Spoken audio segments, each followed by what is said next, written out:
Oh my goodness. And there it is. Wow, get the pin to go.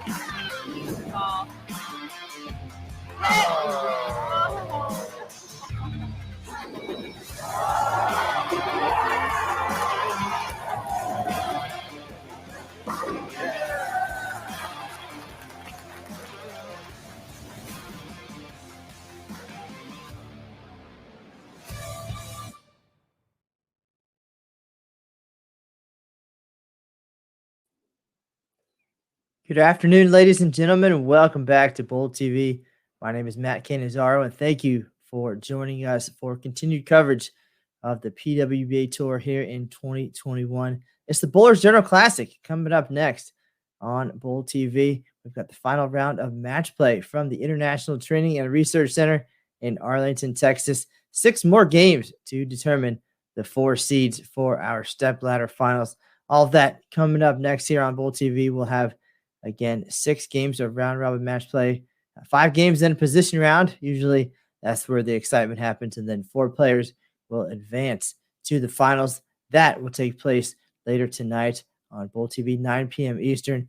Joining me today in the studio will be Aaron Smith, and on the lanes will be Jason Thomas. Looking forward to having both of these guys back with us as we bring you the action. We started things off yesterday with 9 games of qualifying over 2 squads, and we whittled the field down from 36 of the best women bowlers in the world to just 12 for match play. We had 6 exciting games this morning, some big scores, some interesting matches to say the least. A lot of bonus pins out there as well for our players, and we'll touch base with some of them along the way. We finished things this morning with a 299 game from the youngster Jillian Martin. 299, almost her first perfect game. Aaron Smith went crazy. No doubt there's going to be more moments just like that coming up in this afternoon's block, and then again tonight on the stepladder. And I'm not going to do all the talking today. I'm going to let Aaron Smith handle some business. Let's bring him back in now.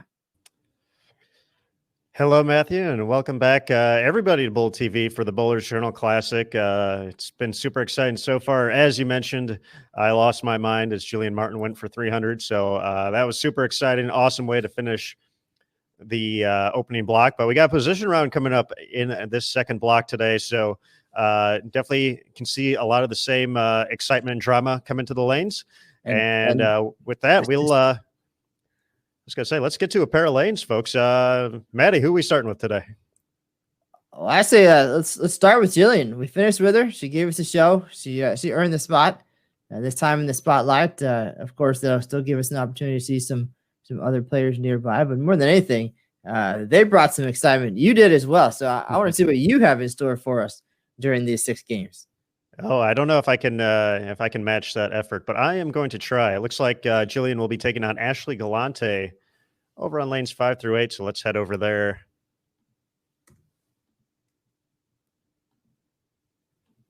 As our director of operations, Tennille Milligan,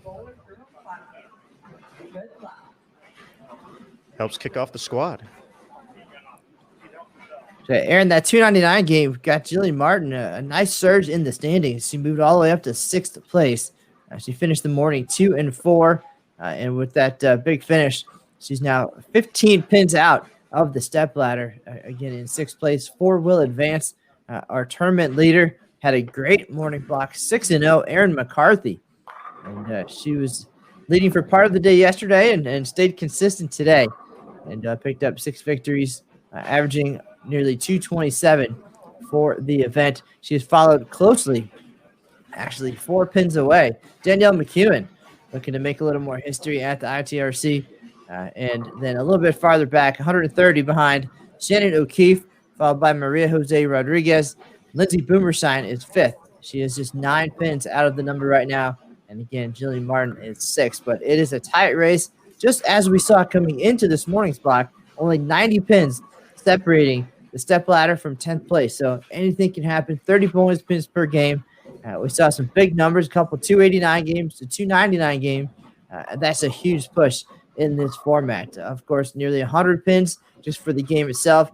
Add on a 30 bonus pins, and anything can happen there. Angie Ramirez Perea, we saw her shoot 160 and pick up a win. So you just never know. At the same time, the game earlier, Shannon O'Keefe shoots 230 and loses. So these best in the world always have some cool stuff in store for us. And we're going to see 6 games here. Aaron might lose his mind. He might lose his lunch before we're done today.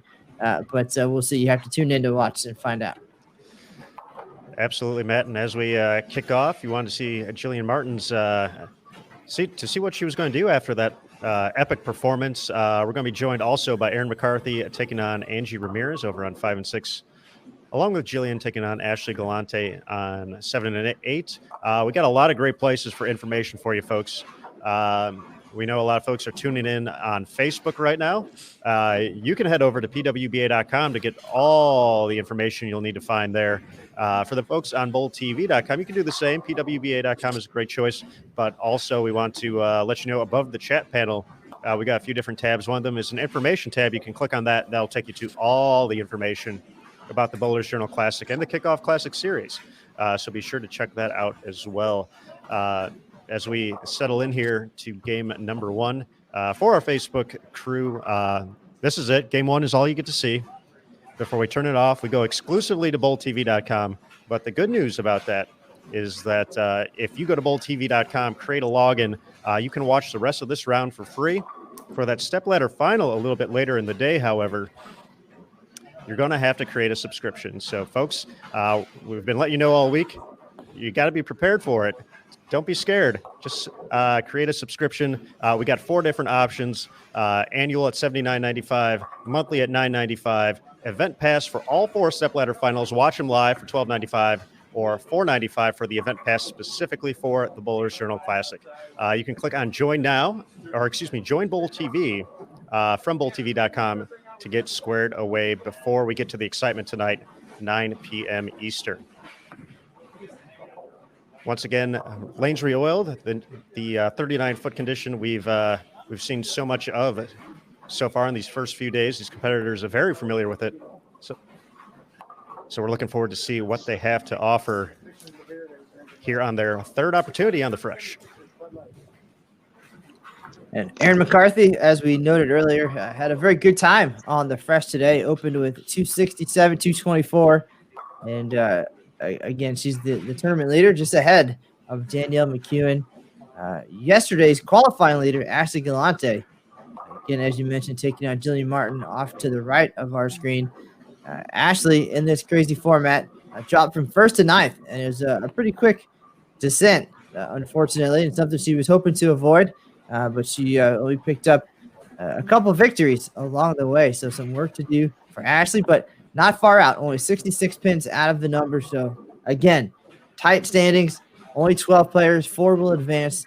So many possibilities, and we've seen all of these ladies shoot big scores various times in their career. So, it's not a matter of if there's going to be some excitement, it's going to be who will be providing that, of course, besides Aaron Smith and our next special guest. That is correct. As we mentioned, this is the Bowlers Journal Classic, and we are very honored to be joined by a longtime friend of ours and the editor of Bowlers Journal International, John Mark Manzione. So, John Mark, hello, sir. Welcome. Hey, guys. How's it going? It's going well. It's excellent to see you once again. You were kind enough to join us for a little bit yesterday, and we've had a lot of excitement so far today, John Mark. What are your impressions so far from kind of the coverage through the first round of match play? At the risk of sounding like a broken record, I have 2 words for you: Jillian Martin. I have to say, I haven't felt this much of an adrenaline rush watching the rounds leading up to a show since Kelly Kulick made the Tournament of Champions show a decade ago. That's how this feels to me. This is a 16-year-old young woman who's still in high school, who is competing against the finest women's pro bowling talent that the face of the earth has to provide. And she is doing it with bravado, with professionalism, with courage. That 299 she shot earlier today, guys, as I texted her dad shortly thereafter and told him that it was thrilling. I am in awe of what she's done so far, and I'm surely not alone in that response to what Jillian has been able to do this week. So, GM, now, age aside, age being just a number at this point, we know she has the skills to compete at this level. Based on her performance over these 2 days, looking at the highs and, of course, and some of the lows, Right. does she have what it takes to minimize those lows and make it into the top 4 for tonight's stepladder? Thank you for putting me on the spot. It's okay. I will embrace the moment. And I'm going to go out on a limb and I'm going to say yes. Yes. If you're going to make me call it, I'm going to call it. And I'm going to say Jillian has what it takes to make this show. For me, for lack of a better phrase, the final straw in terms of whether I believe she can do this today was that 299 game. Just remarkable poise in this setting. I know I couldn't have done it at 16, and I don't know about you guys. No, it's just absolutely remarkable. I mean, I run out of adjectives and superlatives, to describe what she's doing this week. But to me, it feels just as equally as historic, perhaps, as what Kelly Kulick did on the Tournament of Champions show a decade ago. That certainly is an incredible comparison to think about what young Jillian is doing here as she looks to bounce back after an open in frame number 4 against Ashley Galante.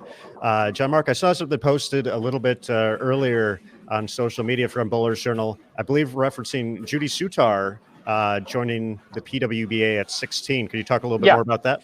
Yeah, thank you for mentioning that. I really do hope that people listen to this conversation. You can find this latest episode of the Bowlers Journal podcast on SoundCloud. Just look for the Bowlers Journal podcast up there. You can follow us on Twitter at Bowlers Journal. You can follow Bowlers Journal on Facebook. It's up there. It's our top story right now as well. PWBA's Twitter feed was kind enough to share it, which I greatly appreciate earlier today. As I'm watching Jillian Martin this week, I'm thinking back, who was it that I spoke with who told me that she had bowled the PWBA Tour at age 16? And it dawned on me it was Judy Sutar. I've interviewed her a couple times previously. I talked with her about her career, and that was one of the things that stuck with me is that in the summertime, while she was still in high school, a junior in high school in 1960, she would go out on tour with her mom at her side. And back then, bowling against, the Dottie Fothergills and the Marion Ladawigs. And at 18 years old, I think she told me finished runner-up to Marion Ladawig in a big event. It might have been the All-Star in Miami in that year. Don't quote me. There are a lot of details that she gave me today that I'm working out in my mind here as I talk. But it was fascinating listening to Judy talk about her experience joining the PWBA Tour at age 16.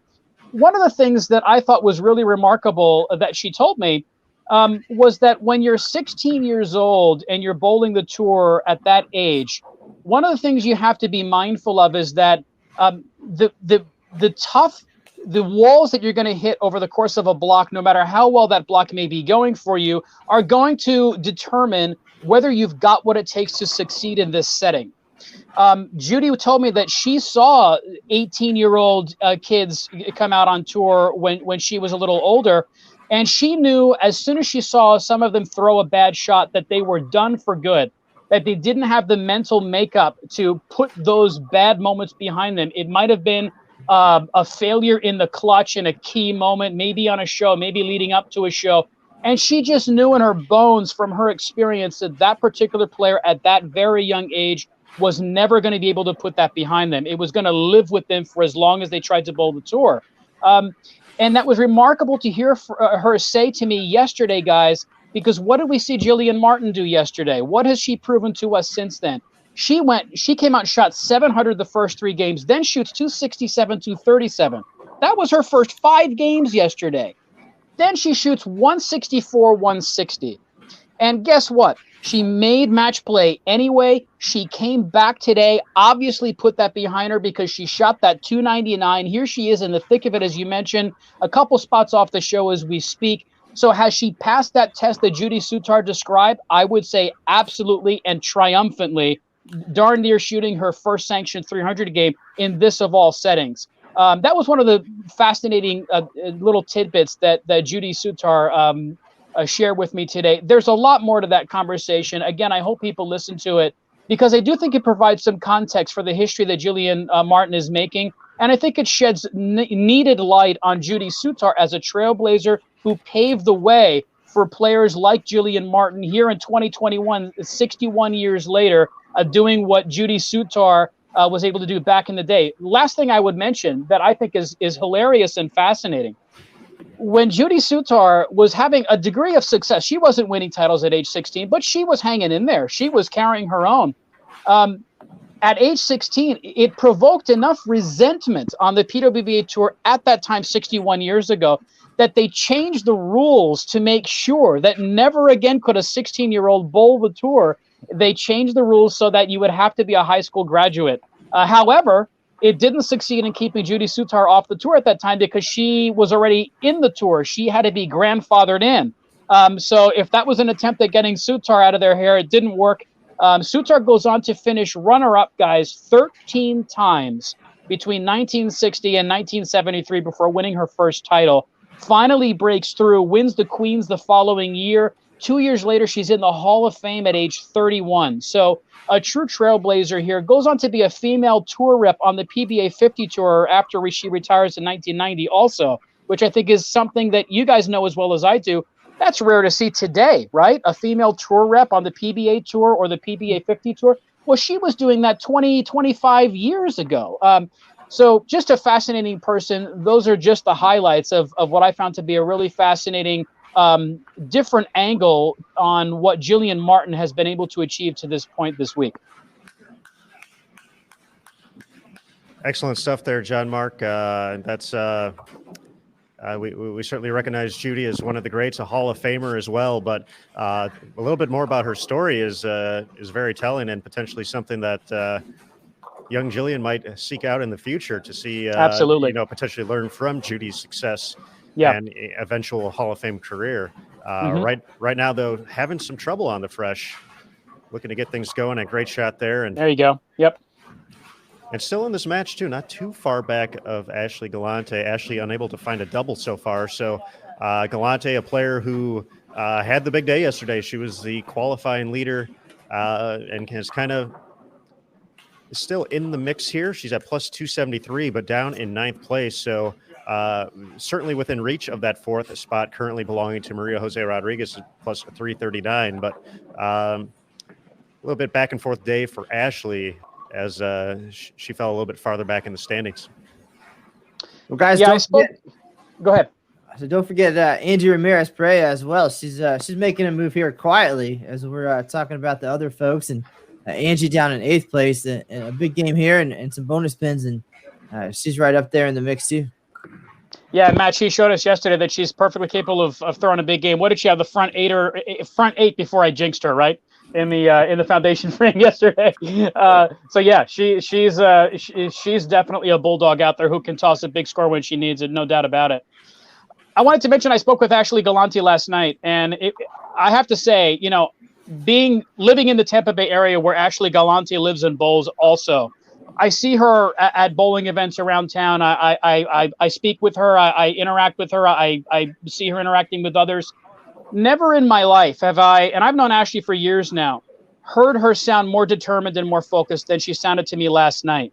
It was pretty fascinating. She was talking about how she felt like she had spent too much time sort of getting away from who she really was and who she had been as a youth bowler on the lanes, trying to look a certain way on the lanes, trying to cut a certain image or seem to be a certain type of person to others when she's bowling. And she's put all of that baggage aside and focused more on just figuring out who she is on the lanes and being that person. As she told me last night, I just want to be me on the lanes. It's that simple. I don't want to be someone I'm not. I don't want to seem like even someone who's trying to win a title.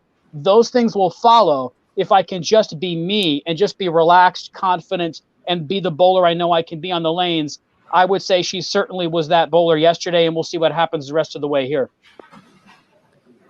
She did deliver a nice double there to make it 3 in a row and begin to put some distance between her and Jillian for those all-important bonus pins. As we kind of look around the house, Angie, Matt, as you mentioned, she had the front 9 to start last block, and after a spare, now looking for her 7th consecutive strike. And there it is. So she's liking the fresh. Again, they're all going to be fresh for her, of course, as we pointed out earlier. It's just a matter of That's right. sometimes you just hit a bad one. And she had a couple great games to start earlier, and then struggled. But maybe you learn from those moments, and then when you hit those pairs again, you attack them a little bit differently. But to be in 8th place at this point, 65 pins out with a big game brewing, anything's possible, of course. And then again, just keep making those good shots. And I don't think we have any. If we were doing TV notes right now, Aaron, there would be no indication at this point where you start on a couple of bios, and we just don't know at this point. Yeah, that's TV notes. I forgot about those. Those are a trip in their own right. But fond memories. I know, Aaron. Fond memories. Fond memories. Late nights. John Mark, as we have 2 audiences right now. We're on bowltv.com as well as on Facebook on the PWBA and Sport of Bowling USBC channels right now. We're going to have a giveaway that's pretty unique the stepladder finals. We are going to give one lucky Bowl TV fan a lifetime subscription to Bowlers Journal International, which is very cool. Obviously, we've talked about your involvement many times. We talked about the stories and just all that. So, for the person who's going to win that tonight, what can they look forward to coming into their mailbox each and every month for forever? Hey, it's a great time to get a lifetime subscription to Bowlers Journal, because the pivot that we're making editorially, now that we're working hand in hand with USBC, now that we have access to resources that weren't available to the magazine and its staff before, is a long-form storytelling, visually driven storytelling with big art, longer, more in-depth stories. I think the March or the February issue that we just wrapped up is going to be a case in point. Again, I mentioned this last night, and I think it bears repeating because of how compelling a story she has. Amanda Vermilia's comeback story, to me, if we had, like the NFL does, a comeback player of the year award, such as the one that Alex Smith has or inevitably will win in the NFL, she would definitely be it. I mean, there wouldn't even be a close second. This is a player who has come back from a brain tumor, a spinal disorder that required spinal fusion surgery that left her almost entirely unable to turn her head, a scoliosis, other painful surgeries that have required long, sometimes arduous rehabs to come back from.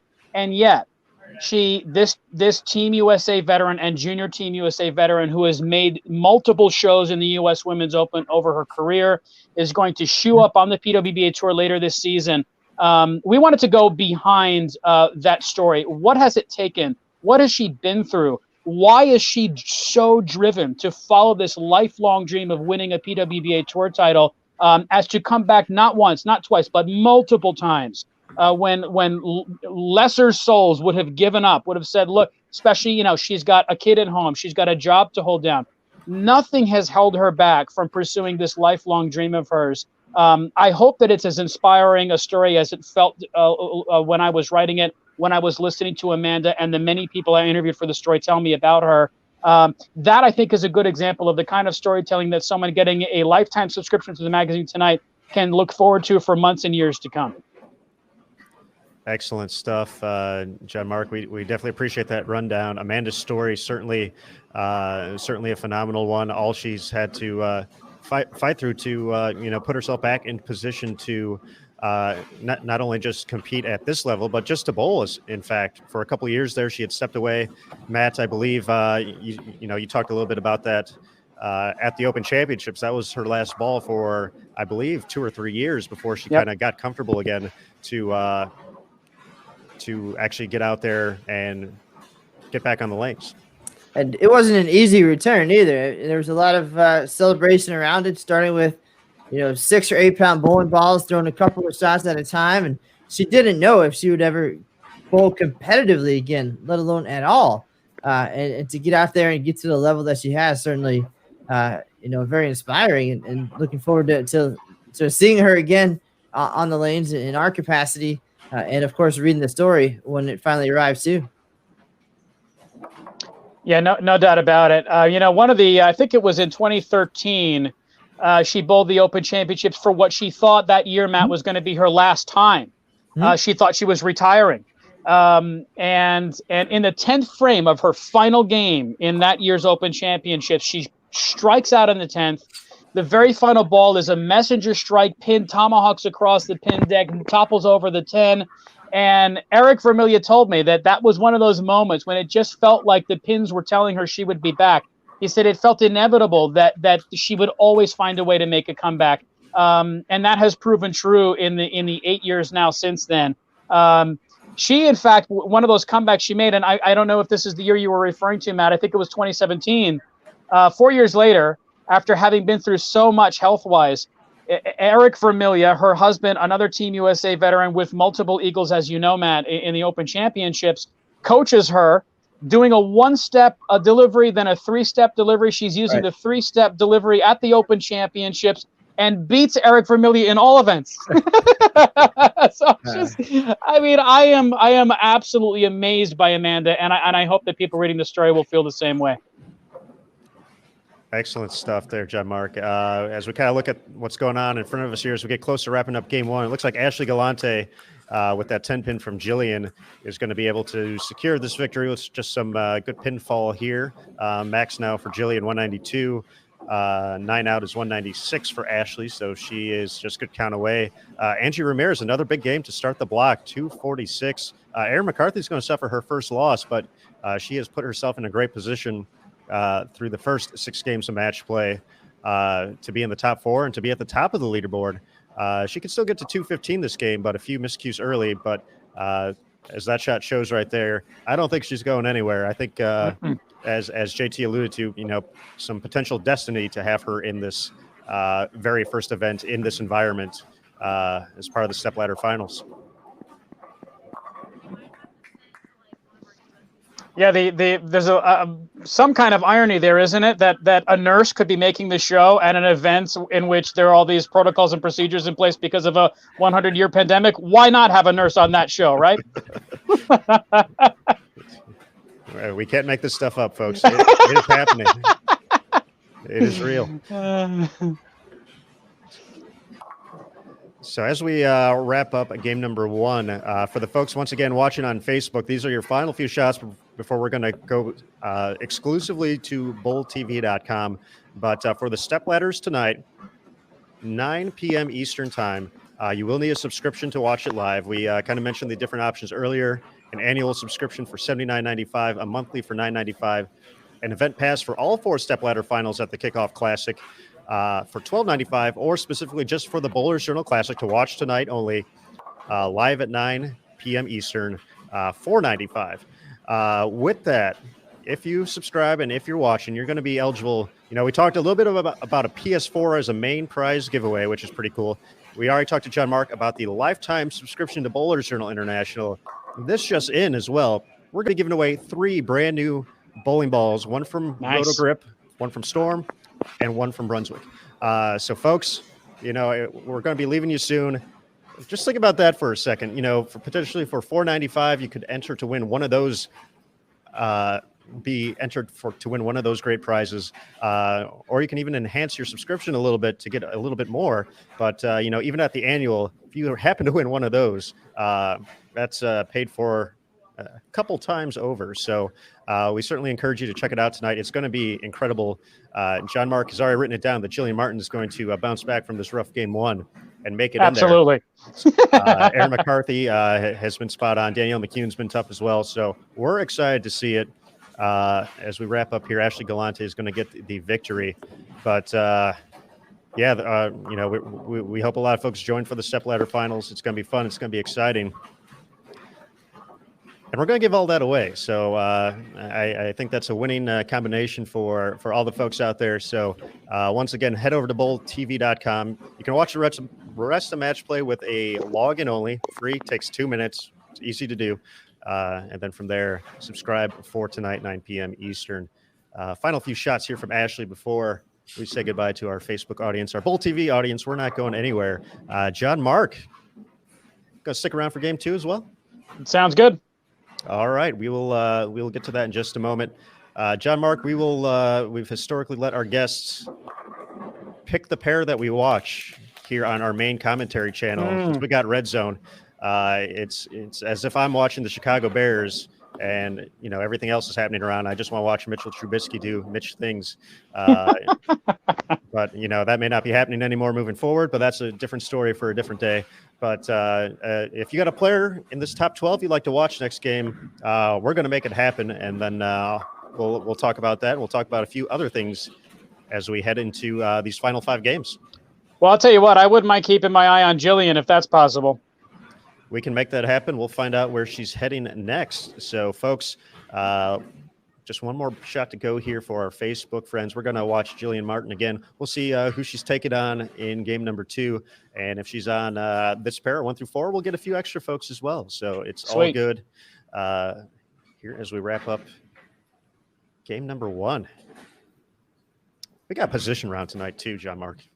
Oh man, I'll tell you what. Back in the very early days of I don't even know if it was called Extra Frame yet, like 12 years ago when I really got into watching pro bowling on in the dawn of live streaming in our industry. It was a position round that to me always felt like it paid the price of admission, especially when you have one of those wild position rounds where maybe 8 or 9 guys were within, 60 pins of the show, and it was possible for a number of players, and you start in a frenzy doing the math in your head, and it's get down to the 7th, the 8th frame, you're mathematically mapping out all the possibilities. A position round is where it's at, man, and I have to say it's, whatever it costs to have a subscription to Bowl TV to watch stuff like that, it's well worth it, just for that alone. Absolutely. And folks, we'll be right back here on Bowl TV. So we're going to step aside for a quick second, but let's run a little ad here for our good friends here. Which one we got? We got a few of them here.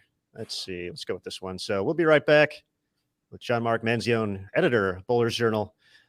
For our folks on Facebook, this is us saying goodnight. Hopefully you head on over to bowltv.com. We'll see you over there. Bowltv.com audience.